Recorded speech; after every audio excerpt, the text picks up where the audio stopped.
Pada waktu itu, Letnan Kolonel I Gusti Ngurah Rai yang menjabat sebagai Komandan Resimen Nusa Tenggara sedang pergi ke Yogyakarta untuk mengadakan konsultasi dengan markas tertinggi TRI, sehingga dia tidak mengetahui tentang pendaratan Belanda di Pulau Bali dengan maksud mendirikan negara Indonesia Timur.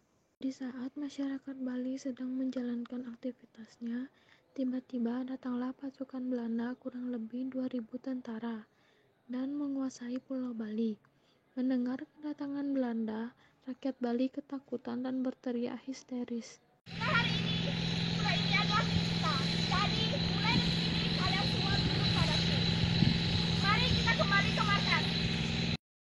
Setelah jenderal Belanda tersebut kembali ke markasnya, datanglah Komandan I Gusti Ngurah Rai bersama prajuritnya dari Yogyakarta. Sontak Komandan I Gusti Ngurah Rai terkejut melihat kondisi Pulau Bali yang telah didatangi oleh pasukan Belanda. Apa yang terjadi? Siapa yang melakukan ini? Ini pasti ulah Belanda, Rai. Belanda kurang ajar. Mereka pasti ingin menjajah kita. Ayo kita serahkan. Siap, Komandan. Sesampainya Komandan I Gusti Ngurah Rai dan pasukannya ke markas, Komandan I Gusti Ngurah Rai membicarakan penyebab datangnya pasukan Belanda ke Pulau Bali, karena disebabkan oleh isi dari Perjanjian Linggarjati yang mengharuskan Belanda meninggalkan daerah de facto. Ini adalah akibat dari Perjanjian Linggarjati.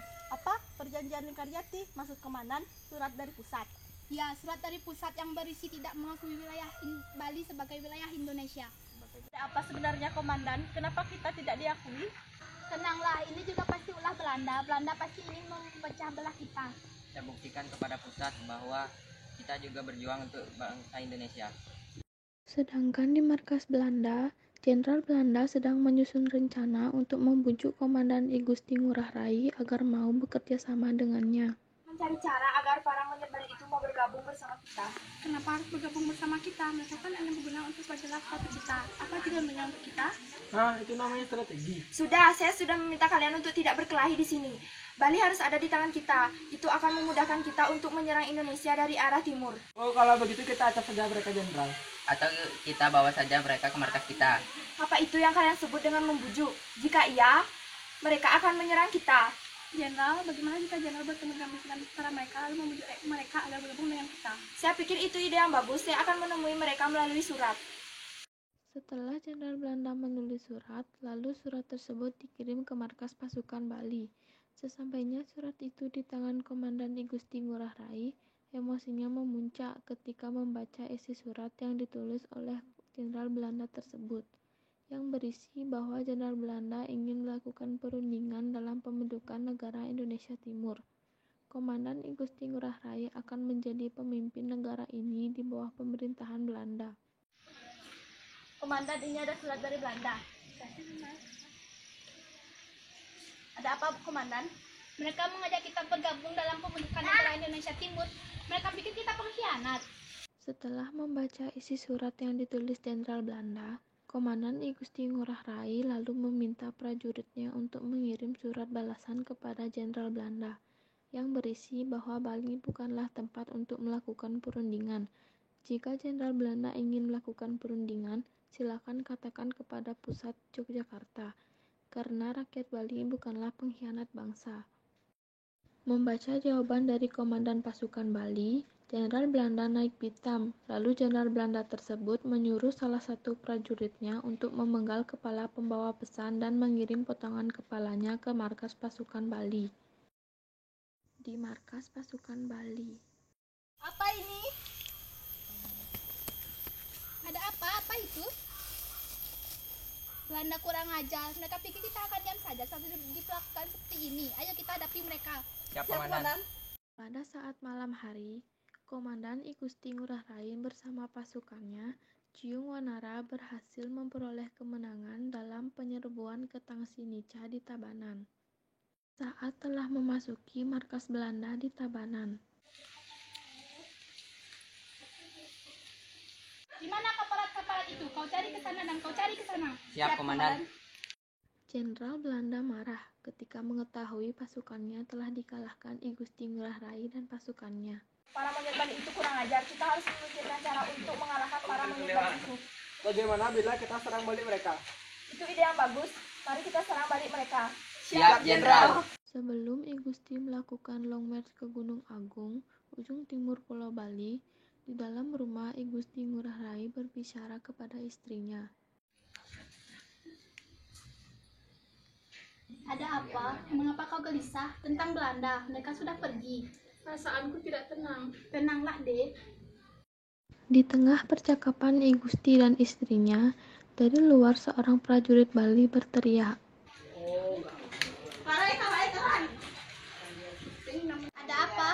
Belanda menyerang desa di Marga. Apa? Bagaimana bisa? Mereka mendapatkan tambahan pasukan. Sebanyak apapun pasukan Belanda, Bali pasti bisa. Siap, Rai. Silakan kamu keluar dahulu. Siap, laksanakan, Rai. Lalu setelah prajurit tersebut keluar, I Gusti Ngurah Rai melanjutkan kembali pembicaraan bersama istrinya. Yakin prajuritmu akan menang. Aku yakin ini adalah tugas dan kewajibanku. Tapi ingatlah, tugasmu bukan hanya menjadi seorang komandan, tetapi kepala keluarga di keluarga ini. Tidak usah kau pikirkan kapan aku akan pulang. Ini adalah kewajibanku. Pergilah, demi bangsa ini aku rela. Setelah itu, I Gusti Ngurah Rai berpamitan dengan istrinya. Lalu ketika I Gusti telah pergi, Desa Putu berdoa.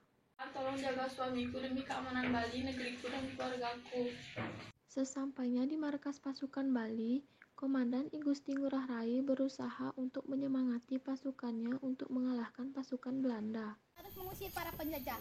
Gunakanlah pedang. Jika pedangmu patah, gunakan kedua tanganmu untuk membunuh. Jika tanganmu patah, gunakan gigimu untuk menggigit. Jika gigimu patah, gunakan kedua bola matamu untuk mematahkan semangat lawan. Mari kita hadapi lawan. Siap, Komandan. Siang harinya, 20 November 1946, I Gusti Ngurah Rai dan pasukannya, Ciung Wanara, melakukan long march ke Gunung Agung, ujung timur Pulau Bali. Tetapi, tiba-tiba di tengah perjalanan, pasukan ini dicegat oleh serdadu Belanda di Desa Marga, Tabanan, Bali. Prajurit Bali dan Belanda pun memulai pertempuran.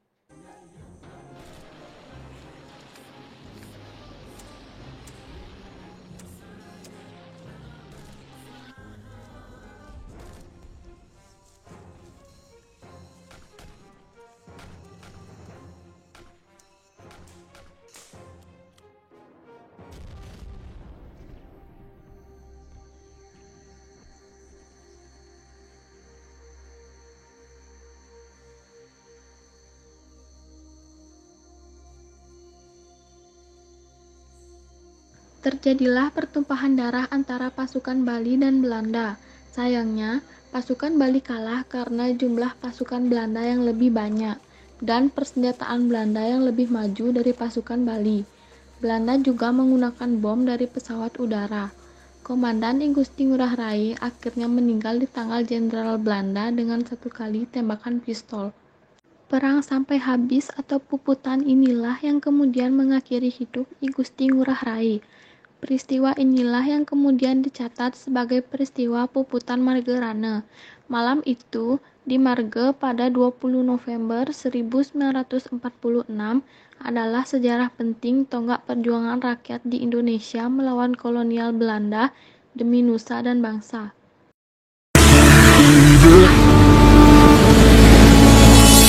Find a way to my own world. I don't wanna wait. Make it happen to me. Baby, hold me tight, with me through the night. Let's hold every time God lead us through my pain, and I will remember love come first. I'll show you what it costs, and I say God bless.